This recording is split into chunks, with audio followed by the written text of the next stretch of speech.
ఇది ఒక advance intimation అనేది ఆ ప్రొసెషన్స్కి సంబంధించిన డిపార్ట్మెంట్ అన్నింటికి ట్రాఫిక్ మేనేజ్మెంట్ చేయాలన్నా, లా అండ్ ఆర్డర్ మేనేజ్మెంట్ చేయాలన్నా కూడా ఒక అడ్వాన్స్ ఇంటిమేషన్ అనేది ఇవ్వాల్సి ఉంటుంది. అట్లానే ఉన్నారు. ముఖ్యంగా మండల నుంచి చేసినటువంటి టీం 7/3/2020 ఏదైతే ప్రచురించామో ఆ వాటిలో సాధారణంగా మన ఆఫీస్ తయారు చేసుకోవాలి. మీ ఆఫీస్ లో ఒక కాపీ పెట్టుకోవచ్చు. మొత్తం మార్క్ కాపీ రకాలకు సంబంధించి ఈ యొక్క ఓపెన్ చేస్తా ASP list absent, imprint, dead, duplicate ASP list పార్టీతో మీటింగ్ పెట్టి వాళ్ళకు కూడా విషయాలు తెలియజేసి మాత్రం హార్వే హ్యాండ్బుక్ ఆదేశాల మేరకు ఇలా అందరూ కోరుకుంటున్నాం. తర్వాత వెరిఫికేషన్ ఆఫ్ బ్యాలెట్ పేపర్స్. మీరు ఇవాళ తీసుకున్న బ్యాలెట్ పేపర్ ని పోస్ట్ బ్యాలెట్ డిస్పాచ్ ఉపయోగించుకొని మనకి ఎవరైతే ట్రైనింగ్ వచ్చినటువంటి పీఓలు ఒక మన యొక్క డ్యూటీ ఎవరైతే స్టాఫ్ ఉన్నారో అటువంటి వారికి ఆఫీసర్ మొత్తం 3 రకాల విషయాన్ని మనం డిస్పాచ్ చేయాలి. పోస్ట్ బ్యాలెట్ డిస్పాచ్ అయిన తర్వాత మొదటి సిరీస్ ఏదైతే మనం పోస్ట్ బ్యాలెట్ కోసం ప్రింట్ చేసామో ఆ మొదటి సిరీస్ లో కేటాయించింది. ఆ తర్వాత మనకి రెగ్యులర్ బ్యాలెట్ పేపర్ ఏదైతే ఉందో దానికి సంబంధించి ఇది చాలా ఇంపార్టెంట్. మీకు ఉన్నటువంటి పోలింగ్ కేంద్రాలు ఏదైతే ఉన్నాయో ఆ పోలింగ్ కేంద్రాలకు సంబంధించిన అన్ని అంశాలు కూడా ప్రాంప్ట్ ఓటర్ చేత ఆధారంగా ఒకటి కూడా వెరిఫై చేసుకుని దాని జాగ్రత్త వల్ల మనము పోలింగ్ సంబంధించి రెడీ చేసుకోవాలి. కాబట్టి దాన్ని రిటర్నింగ్ ఆఫీసర్ టేబుల్ మన ఎంపీటీసీ ఏదైతే ఉన్నాయో అని టేబుల్ చేస్తాం. ఆల్రెడీ మనకు ఉన్నటువంటి మనకి రిటర్నింగ్ ఆఫీసర్ హ్యాండ్బుక్ కావచ్చు, కండక్ట్ ఆఫ్ ఎలక్షన్ రూల్స్, మనకి 61 నియమం ప్రకారము కౌంటింగ్ ఆఫ్ ఓట్స్ లో ఎన్నైతే ఎంపీటీసీ ఉన్నాయో ఆ టేబుల్స్ ప్లస్ మనకి మళ్ళా రిజర్వ్ మన రిటర్నింగ్ ఆఫీస్ దగ్గర ఒక టేబుల్ ఉంటుంది. దానికి అనుగుణంగా మీరందరూ కూడా కౌంటింగ్ స్టాఫ్ ని మన యొక్క టేబుల్ కి ఒక కౌంటింగ్ సూపర్వైజర్, 2 కౌంటింగ్ అసిస్టెంట్స్ ని నియామకం మన ఆదేశాలు ఉన్నాయి. కంటెస్టింగ్ క్యాండిడేట్స్ ని మీరు మీటింగ్ పిలవాలి. So immediate contesting candidates meeting పిలిచి ఆ రోజే వాళ్ళకి ఐడి కార్డ్స్ అనేది ఇచ్చేయండి. ఎందుకంటే మొన్న జరిగిన ఎలక్షన్స్ లో కూడా మనకి షార్ట్ టర్మ్ నుంచి కొన్ని చూసాము. సో ఐడి కార్డ్ ఇష్యూ చేసుకోండి. సెకండ్ ఏంటంటే ఆల్రెడీ బ్యాలెట్ పేపర్స్ అనేది మీకు సెట్టింగ్ అయిపోయింది. అది ఆల్రెడీ ట్రెజరీలో డిఫరెంట్ స్ట్రాంగ్ రూమ్స్ లో మీరు ఆల్రెడీ స్టోర్ చేశారు. బ్యాలెట్ పేపర్స్ అన్ని కూడా ప్రాపర్గా ఇంటాక్ట్ ఉన్నాయో లేదో చెక్ చేసుకోండి. ఇమీడియట్ గా చెక్ చేసుకుంటే మనకి ప్రింటింగ్ ఏదైనా రిక్వైర్మెంట్ ఉంటే ఇమీడియట్ గా మీరు చెప్పొచ్చు. థర్డ్ పాయింట్, ఇంపార్టెంట్ పాయింట్ ఏంటంటే ఇప్పుడు ఆల్రెడీ మీరు పోలింగ్ స్టేషన్ అనేది ఐడెంటిఫై చేసుకున్నారు. ఇన్ కేస్ ఎక్కడన్నా పోలింగ్ స్టేషన్ కానీ ఏదైనా నామక్లేచర్ చేంజ్ కానీ ఏమైనా ఉంటే ఇమీడియట్ గా అది రిపోర్ట్ పంపించాలి. District election authority district collector గారి ద్వారా అది చేంజ్ చేసి ఇవ్వడం జరుగుతుంది. బట్ ఇవి ఇంపార్టెంట్ అండి. మోడల్ కోడ్ ఆఫ్ కండక్ట్ లో లోకల్ బాడీస్ కి ఇందులో ఎవరెవరికి వర్తిస్తుందంటే ఇందులో పార్టిసిపేట్ చేస్తున్నటువంటి పొలిటికల్ పార్టీలు, కంటెస్ట్ చేస్తున్నటువంటి క్యాండిడేట్లు, మినిస్టర్లు, దీంట్లో సంబంధించినటువంటి గవర్నమెంట్ ఎంప్లాయీస్ అంటే local body employees, state government employees, వీళ్ళందరికీ కూడా ఈ కోడ్ అనేది వర్తిస్తుంది. కోడ్ అనేది ఎప్పుడు అమల్లోకి వస్తుందంటే ఎలక్షన్ నోటిఫికేషన్ అనేది ఇచ్చిన నాటి నుండి ఎలక్షన్ ప్రాసెస్ మొత్తం కౌంటింగ్ కూడా అయిపోయి మన క్యాండిడేట్స్ ని డిక్లరేషన్ కూడా చేసేంత వరకు కోడ్ అనేది అమల్లో ఉంటుంది. అట్లానే ఇప్పుడు కోడ్ అనేది అర్బన్ ఏరియాస్ లో ఎట్టి పరిస్థితుల్లో ఉండదు. ఓన్లీ రూరల్ ఏరియాస్ లో మాత్రమే ఉంటుంది. అర్బన్ లో ఏదైనా మనకు ఒక కంప్లైంట్ వచ్చి ఆ స్టాచ్యూకి ముసుగేయలేదు లేదా పలానా చోట జెండాలు ఉన్నాయి, పోస్టర్స్ ఉన్నాయి అన్నా కూడా కోడ్ అనేది మనకి అర్బన్ లో ఇంప్లిమెంట్ కాదు, అర్బన్ లో అప్లై కాదు. అర్బన్ లో ఆల్రెడీ ఎలక్షన్ అయిపోయింది. ప్రస్తుతం ఎటువంటి ఎలక్షన్ అర్బన్ లో లేదు. సంబంధించిన ఐపీసీ కానీ లేదా పీపుల్స్ రిప్రజెంటేటివ్ యాక్ట్ ప్రకారంగా కానీ సంబంధించినటువంటి పంచాయతీరాజ్ యాక్ట్ లో కానీ మనము వాళ్ళ మీద కేసులు పెట్టి వాళ్ళని ప్రాసిక్యూట్ చేసేదానికి 100% అవకాశం ఉంది. అట్లానే ఒక క్యాండిడేట్ ఇంటి ముందర వెళ్ళి పికెటింగ్లు చేయడం, వాళ్ళ ఇంట్లో ముందర ధర్నాలు చేయడం, వాళ్ళ ఇళ్ల ముందర వాళ్ళ దిష్టి బొమ్మల్ని తగలబెట్టడం లాంటివి కూడా కోడ్ కిందకే వస్తాయి. సో వాళ్ళు చేసేటువంటి విమర్శలు అనేవి ఎలా ఉండాలంటే వాళ్ళ పాలసీల్ని వ్యతిరేకించే మాదిరిగా కానీ లేదా వీళ్ళ పాలసీల్ని ఇంకా బెటర్గా ప్రిపేర్ చేసే విధంగా ఉండొచ్చు. అట్లానే ఎవరు కూడా ఒక ప్రైవేట్ ప్రాపర్టీ కానీ దయచేసి ఈ పోలింగ్ డ్యూటీ స్టాఫ్ యొక్క అరేంజ్మెంట్స్, సదుపాయాలు, ఫుడ్ ఇవన్నీ చిన్న చిన్నవి దయచేసి అడ్వాన్స్గా ప్లాన్ చేయండి. దాని గురించి లాస్ట్ మినిట్లో please don't endorse the work to some private పర్సన్స్కి వర్క్ ఎండోర్స్ చేస్తే దాంతో ఇంకా మాకు కొంత అభియోగం వచ్చే సందర్భాలు ఉన్నాయి. దయచేసి అది చేయకూడదు. అండ్ ఫైనలీ ఈ మోడల్ కోడ్ సంబంధించి కొంచెం గట్టిగా ఉండండి.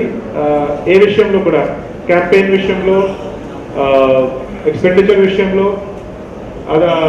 ఈ డిస్ట్రిబ్యూషన్ విషయంలో, చెకింగ్ విషయంలో కొంచెం బ్యాక్స్ పెట్టండి. పర్టికులర్గా చెక్ పోస్ట్లు జాయింట్ ఉంటాయి, అంతా కూడా జాయింట్గా ఉంటాయి కాబట్టి దయచేసి దాని మీద బ్యాక్స్ పెట్టే ఉండండి. సో ఇవన్నీ కూడా జరగాలైతే రెగ్యులర్గా మండల స్థాయిలో కోఆర్డినేషన్ మీటింగ్స్ చేస్తూ ఉండండి. That is my request to all of you. Motto 6 years, alt years, 4 years. That means faster, higher and stronger. 4 పేజీలు చేసినప్పుడు 9 o'clock కలెక్టర్ డైరెక్షన్ ఇచ్చారు. వెంటనే I had a coordination meeting with the CPO, DO, DAO and our staff. And now mail check చేస్తుంది. PO's appointment orders have already been sent to mails. I request you to download them and immediately serve them by now itself.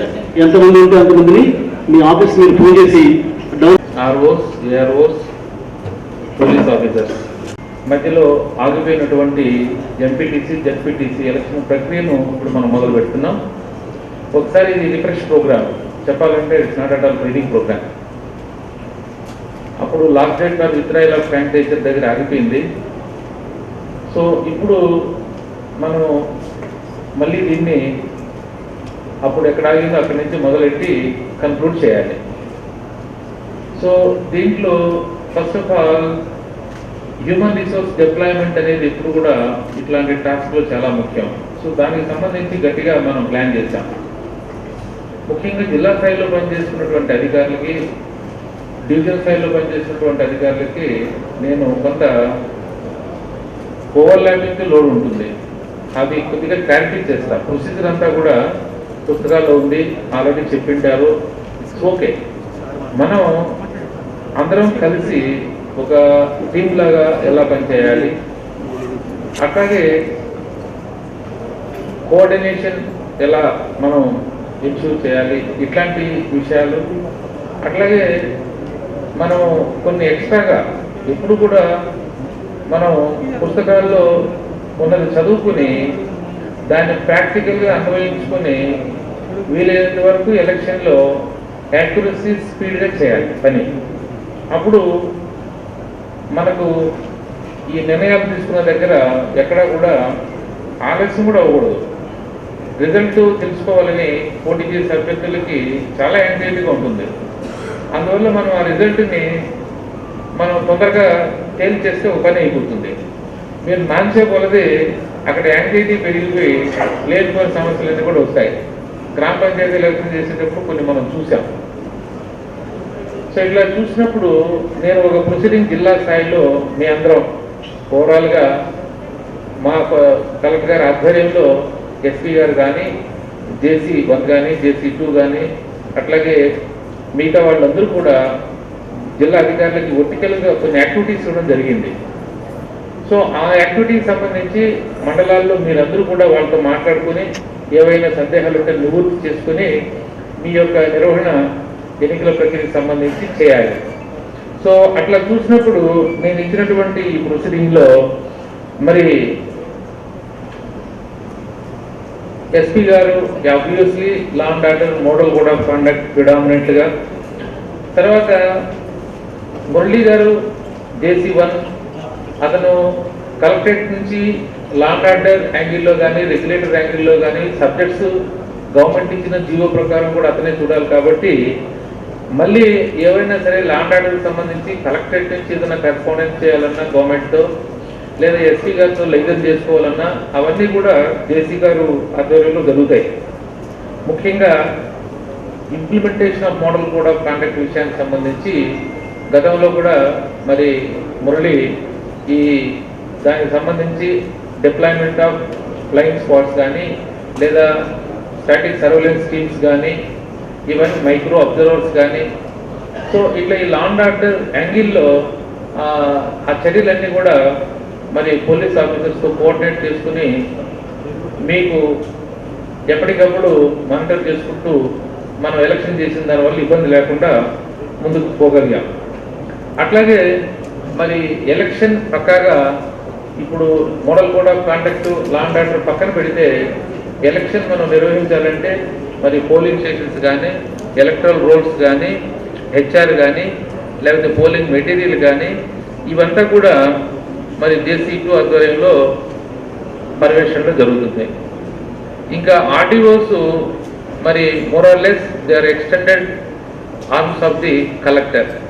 ఇప్పుడు మేము చేసే నలుగురు పని వాళ్ళ డివిజన్లో వాళ్ళు చేసుకోవాలి.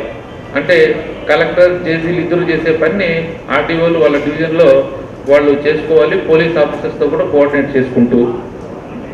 ఇంకపోతే మరి సిఇఓ మరి డిపిఓ ఇద్దరు కలిసి మొత్తం మీద ఈ ఎలక్షన్ కండక్ట్ చేసే దానికి సంబంధించినటువంటి మ్యాటర్స్ అన్ని ఏవైతే ఉన్నాయో ఈ అరేంజ్మెంట్స్ అన్నీ కూడా వాళ్ళు ఓవరాల్గా యాంకర్ చేయాలి. తర్వాత మరి డిఆర్ఓ విషయానికి వస్తే మరి లా అండ్ ఆర్డర్ రిపోర్ట్స్ కానీ, మోడల్ కోడ్ ఆఫ్ కాండక్ట్ సంబంధించి ఏవైనా రిపోర్ట్స్ గవర్నమెంట్కి పంపాలన్నా, ఎస్సీసీకి పంపాలన్నా, వెబ్కాస్టింగ్, మైక్రో అబ్జర్వర్స్ ఇట్లాంటివి ఐటీ రిలేటెడ్ ఇవన్నీ కూడా డిఆర్ఓ, ఏడి ఫిషరీస్ మన వీళ్ళు కలిసి ఈ సబ్జెక్ట్స్ వాళ్ళకి ఇవ్వడం జరిగింది. ఇంకా సుబ్బారావు మొదటి నుంచి కూడా ఎక్కువ లాట్ మనకు ఎలక్షన్లో పనిచేసేది టీచర్సే కాబట్టి అందువల్ల హెచ్ఆర్ సబ్జెక్టు మనం డిఈఓకి అప్పచెప్పిన దానివల్ల ఆయనకు సపోర్ట్గా సిపిఓని అట్లాగే డిఈఓని ఇచ్చాం. మరి ఈ పోలింగ్ పర్సనల్ అపాయింట్మెంట్స్ అంతా కూడా ఆయన చూస్తున్నారు. మరి ఎవరికైనా సరే పోలింగ్ పర్సన్ సంబంధించి ఎలాంటి సందేహాలు ఉంటే సుబ్బారావుతో డైరెక్ట్గా ఆర్ఓలు అందరూ కూడా కాంటాక్ట్లో ఉండొచ్చు. మరి మీద ఆ సబ్జెక్ట్ చూసుకోవడానికి ఇంతకుముందు పంచాయతీ ఎలక్షన్స్ కానీ అర్బన్ లోకల్ వచ్చారు. ఇప్పుడు కూడా ఆయనే ఈ పంచాయతీ ఎలక్షన్ సంబంధించి బ్యాలెట్ పేపర్ సంబంధించిన మ్యాటర్ ఆయన చూస్తారు. ఏమైనా దానికి సంబంధించి ఆయన కాంటాక్ట్ చేయొచ్చు. బాక్సులు కానీ తర్వాత రిసెప్షన్, కౌంటింగ్, డిస్ట్రిబ్యూషన్ సెంటర్కి సంబంధించిన సబ్జెక్ట్స్ అన్ని కూడా వెంకటేశ్వరరావు ఈడీ చూస్తున్నారు.